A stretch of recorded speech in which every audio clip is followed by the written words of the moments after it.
Takže čaute, ešte do vysvetlenia ku podkladu pre pilot.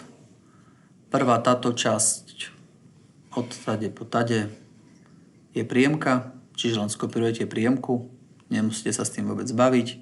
Všetky nové príjemky sú tak nastavené, že všetky tieto stĺpce majú.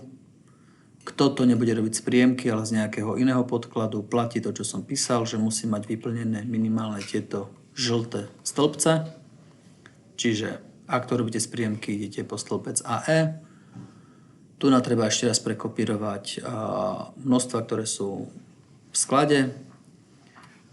Tu sa dáva, koľko kusov chcete odpilotovať, čiže 1, 2, 2, 1 trebárs podľa veľkosti a tak ďalej. Ak tu vyplníte, že 1, 2, 2, 1, 2, 2, 1, nemusíte viac menej tento zvyšok vyplňať. Sa to len skopíruje a predkopíruje pred každú predajňu. To, aby to Saša mala jednoduchšie, aj tak je jednoduchšie, nech sa to pre každú predajňu vyplní.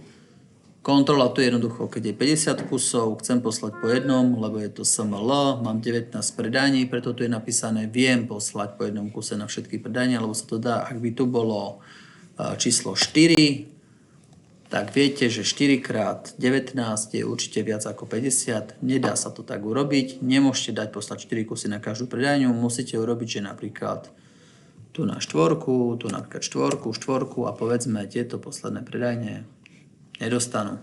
Bude všade po štvorke. Vymýšľam teraz z brucha. Čiže nejak takto bude vyzerať.